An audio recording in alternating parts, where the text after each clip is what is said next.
প্রিয় সাথী ও বন্ধুগণ, আমি হোসেন গাজী, দেশ বাঁচাও সামাজিক কমিটির পশ্চিমবঙ্গের রাজ্য সম্পাদক, সিপিডিআর ইন্ডিয়া হিউম্যান রাইটসে পশ্চিমবঙ্গের রাজ্যের কোঅর্ডিনেটর, একজন মানবাধিকার কর্মী হিসাবে, বাংলার একজন সচেতন নাগরিক হিসাবে, ভারতবর্ষের একটা সুচিন্ত নাগরিক হিসাবে এবং জন্মসূত্রে ভারতীয় একটা সাধারণ মানুষ হিসাবে আমি গোটা ভারতবর্ষের পরিস্থিতির উপরে দাঁড়িয়ে যখনই যে সমস্যা থাকে সেই সমস্যা নিয়ে প্রতিদিন নিত্য নতুন ঘটনা নিয়ে আপনাদের সামনে আমার বক্তব্য নিয়ে আসি।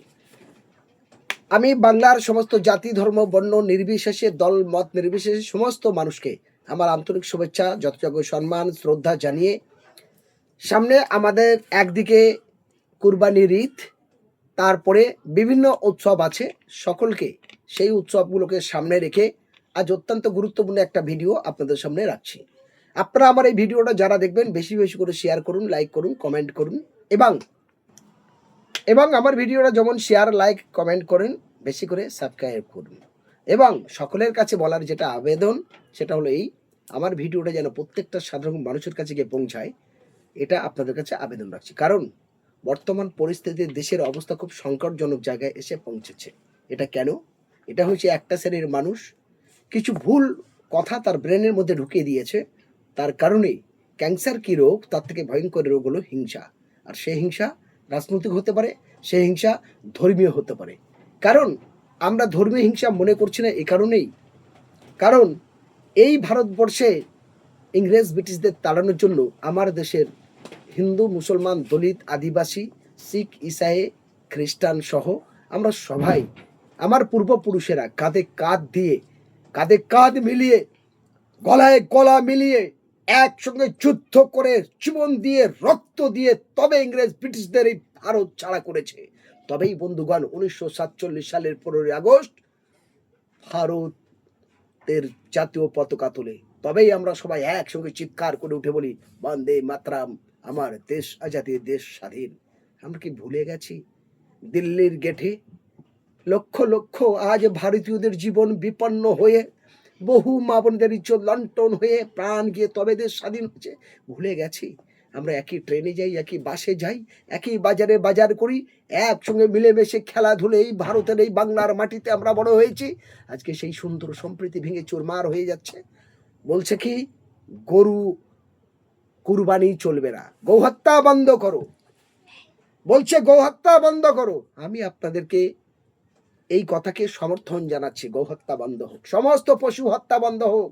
শুধু গৌ হত্যা নয়, গরু যেমন একটা প্রাণী, ছাগলও একটা প্রাণী, ভেড়া একটা প্রাণী, দুম্বা একটা প্রাণী, মহিষ একটা প্রাণী, উট একটা প্রাণী, সমস্ত প্রাণী হত্যা বন্ধ হোক। মুরগিও একটা প্রাণী, সমস্ত প্রাণী হত্যা বন্ধ হোক। আমি হোসেন গাজী চাই, আমি মানবাধিকার কর্মী হিসাবে বলছি সমস্ত প্রাণী হত্যা বন্ধ হোক এবং কেন্দ্র এবং রাজ্য সরকার প্রাণী হত্যা বন্ধর জন্য একটা কঠোর আইন আনুক। কিন্তু এই দ্বিচারিতাটা কেন? যেখানে বলছে যে গরু আমার মাতা, গরু হত্যা বন্ধ করো, গৌরক্ষক বাহিনী, তারা আবার বলছে সেই সরকার যে 14 বছর পর ওই গরু মা তখন তাকে হত্যা করা যাবে। কেন? আমার মা সেই 14 বছর বয়স পর অসুস্থ হয়ে যাবে, ক্লান্ত হয়ে যাবে, সেই মাকে তখন বলি দিতে হবে। এ কেমন দ্বিচারিতা? এ দ্বিচারিতা মেনে নেওয়া যায় না। এই দ্বিচারিতার বিরুদ্ধে আমি কেন্দ্র এবং রাজ্য সরকারের এই সিদ্ধান্তকে তীব্র বিরোধিতা করে বলতে চাই, আইনটা আইনের পথে চলুক, রাজনীতি হলে রাজনীতির জায়গা থাক। আর এই যে নীতির জায়গা যাচ্ছে, এটাকে আপনারা বলুন যে কেন 14 বছর পর গৌমাতাকে হত্যা করা হবে। যে গরুকে মাথা বলবেন, যে গরুকে মা বলবেন, যে গরুকে মা বলছেন, আর সেই গরুকে 14 বছর পর বলি দেবেন? আপনি পারবেন? আপনার মা যখন বয়সলিঙ্গ হয়ে যাবে, বৃদ্ধ হয়ে যাবে, মা চলতে পারবে না, অসুস্থ হবে, ক্লান্ত হবে, সেই মাকে তখন বলি দেবেন? এটা কেমন দ্বিচারিতা? ফলে সরকারের এই দ্বিচারিতা মনোভাবের জন্য আমরা ধিক্কার জানাই। আরেকটি কথা, আজকের এই গরু হত্যা, খাসি হত্যা, পশু হত্যা বন্ধর কারণে ভারতবর্ষে কয়েক লক্ষ বেকার তৈরি হবে। বিশেষ করে পশ্চিমবঙ্গের হাজার হাজার লেদার ফ্যাক্টরি আছে, সেই লেদার ফ্যাক্টরিগুলো সংকটে পড়বে। কয়েক লক্ষ বেকার শ্রমিক তৈরি হবে যারা পড়াশোনা জানে না, যারা একজন ওই লেদার ফ্যাক্টরি কাজ করে তার 6জন 8জন 10জন ফ্যামিলিকে জীবিকা নির্ভর হয়, রুজি রুটি চলে, খাবার চলে। সে হিন্দু মুসলমান দলিত আদিবাসী শিখ ইসাই, তাদের ভবিষ্যৎ কি হবে? সরকার তাদের ফ্যামিলির ব্যবস্থা কি করবে? এটা কি একবারও ভেবেছেন? এটা ভাবা দরকার। এই ভাবাটা দরকার আছে বন্ধু। আরো একটি কথা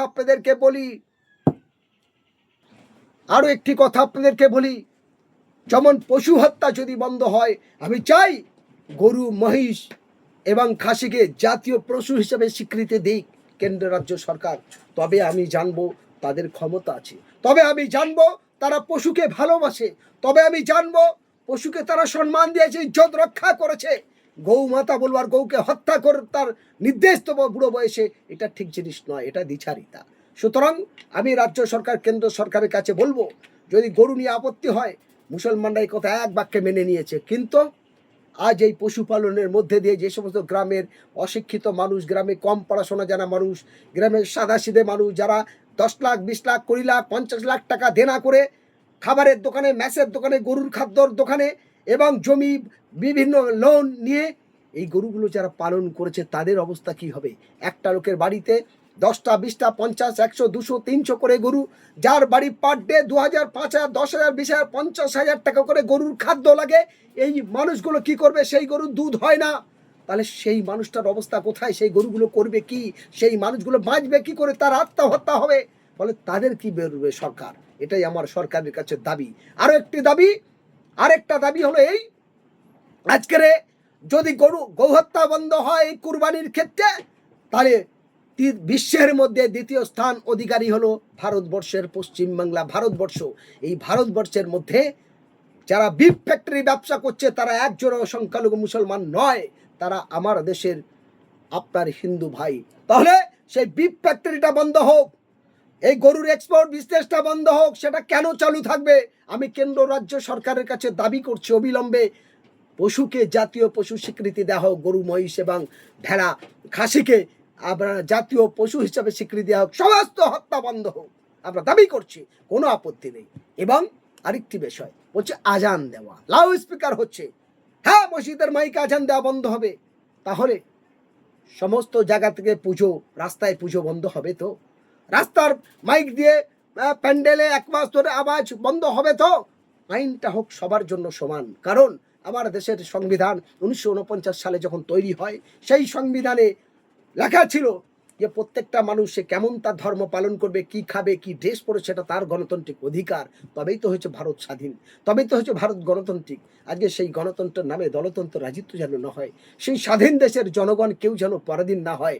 ভগবান আল্লাহ ঈশ্বর গড বলছে, অসহায় মানুষকে সাহায্য করো, ক্ষুধার্ত মানুষের খাবার দাও, বস্ত্রহীন মানুষের বস্ত্র দাও। তাই মানুষ মন্দিরে, মসজিদে, রাস্তায়, ট্রেনে, বাসে ফকিরদের দান করে, ফকিরদের টাকা দেয়, খাবার দেয়। ফলে আমরা কি ভুলে গেছি যে আমার আছে বলে, আমার ক্ষমতা পেয়েছে বলে আরেকটা মানুষকে দুচ্ছারিতা করব? এই দ্বিচারিতা যেন না হয়। আমি মাননীয় মুখ্যমন্ত্রী, মাননীয় প্রধানমন্ত্রী, কেন্দ্রের রাজ্যের সমস্ত দপ্তরের মন্ত্রী এবং নির্বাচিত জনপ্রতিনিধিকে হাত জোড় করে বলবো, ভারতবর্ষের মধ্যে এই পশ্চিমবাংলা যেন বাইরে না যায়, এই পশ্চিমবঙ্গে যেন কেউ আইন থেকে, আইনের শাসনের বাইরে না যায়। আইনের পথে চলুক, কিন্তু নিরপেক্ষ যেন থাকে, সব মানুষ যেন ন্যায় ইনসাফ সঠিক বিচার পায়, আর সব মানুষের জন্য আইন সমান হোক।